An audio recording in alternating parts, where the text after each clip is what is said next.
of people in India who sort of emotionally, some physically, part of the battle that you waged, and I must say a heroic, tireless battle, would be curious right now to know why you want this person back out onto the streets. What is your thinking at this point of forgiveness, and do you believe he should be released from prison? It's not just about, it's not about the justice. Justice was served in 2006.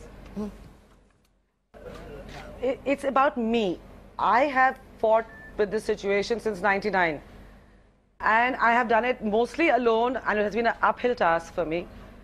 And I feel that unless I get rid of this baggage finally, I won't be able to move on with my life.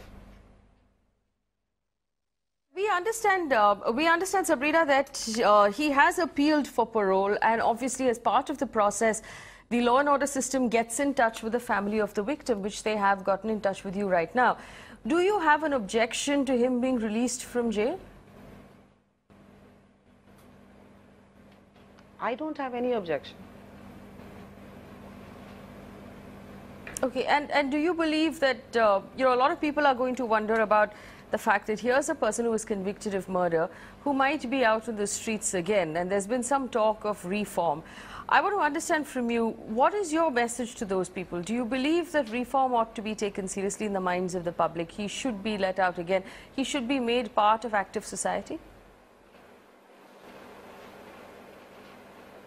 See, where Manu Sharma is concerned, it was his first crime that he committed.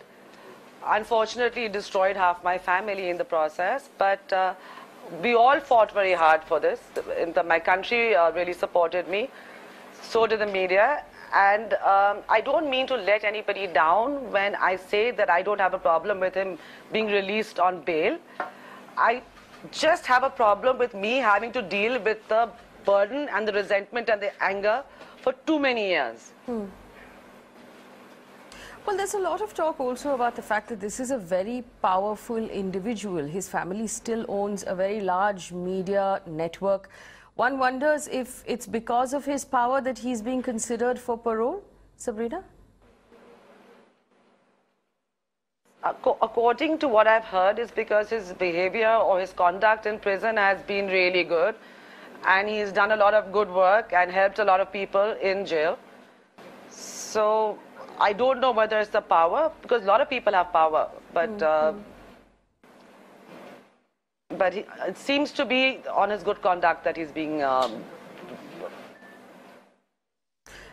Right, and Sabrina, I want to, yes, I want to ask you about this concept of remorse and this concept of, good conduct. The idea that someone can, someone can, with their good conduct, prove that they have in fact reformed. Would you be willing to believe that Manu Sharma has reformed and he is no longer the person he was in 1999?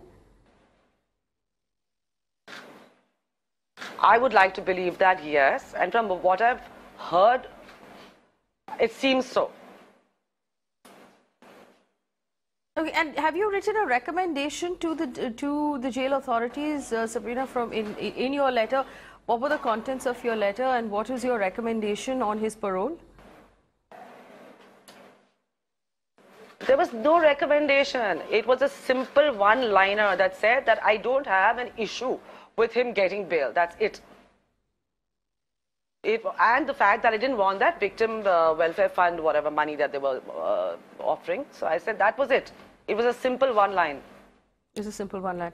And you believe justice has been served for Jessica Lal. The battle that you fought for so many years, you have believed that you won that battle. I think so. I think so. Yes, I think so, because 15 years is a long time. Whether he spent another couple of years in jail would give me no joy. And certainly not to my parents who have gone far many years ago. And as I mentioned earlier, my mother was willing to forgive him in '99. If she said if he came and apologized to her, she would be able to forgive him. So I think that says a lot. I wasn't able to do that. I still wanted to fight. I wanted justice. And I think we all achieved it. Well, not exactly to compare the two things, but there has been, Sabrina, of late, a lot of conversation about the death sentence in rape cases. And one of the arguments against the death sentence was the argument of reform, that after 15 years and someone is considered reformed, they should be given that benefit of doubt, which gets taken away when someone is awarded the death sentence. So in your opinion right now, do you believe that after 15 years in jail, I have never... Yes, please go ahead. Go ahead. I have never been in favor of the capital punishment ever in my life. Because for me, that is punishing the family and your loved ones who you leave behind. It's very easy for the person to go. But how do you reform somebody? How do you make them, sit in prison and figure out every day they did something wrong? Take away their freedom. Right. Which is a huge thing. So for me, that is a far bigger punishment than just hanging somebody.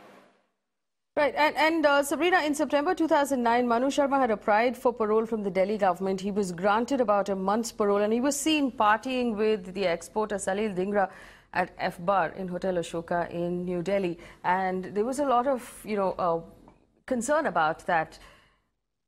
What is your opinion right now of this person? I mean, the fact that... I was very concerned at that point. Yes.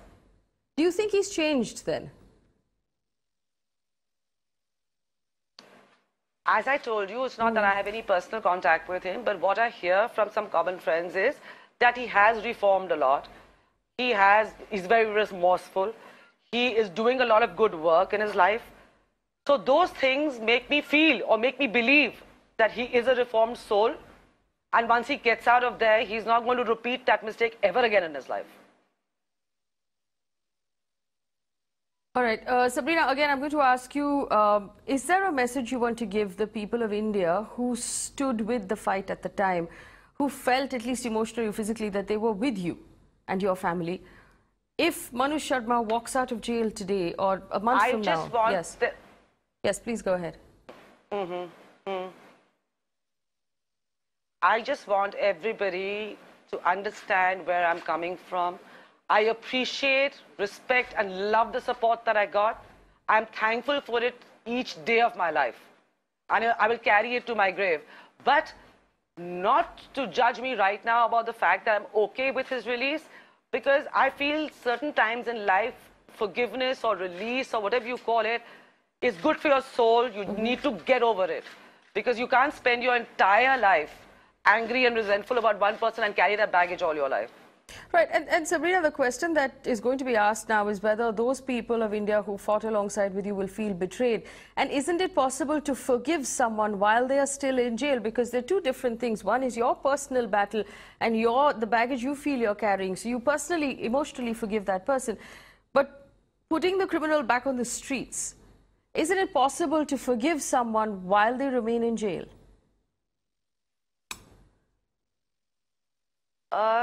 See, I made it possible for myself. It took a lot of work. It wasn't easy for me either.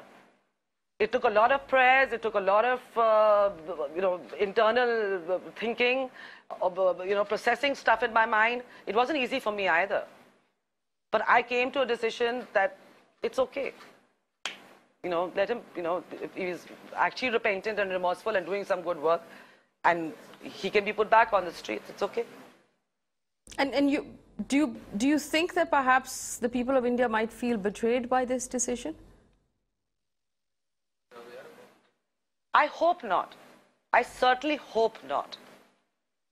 Because I've got a lot of messages since the morning, and mostly have been nice. And I don't believe I betrayed anybody. That was not my intention at all. My concept was simple, that I needed to move on. I needed to hang my boots. And it's not as if he's only been there for a short period of time. 15 years is a long time.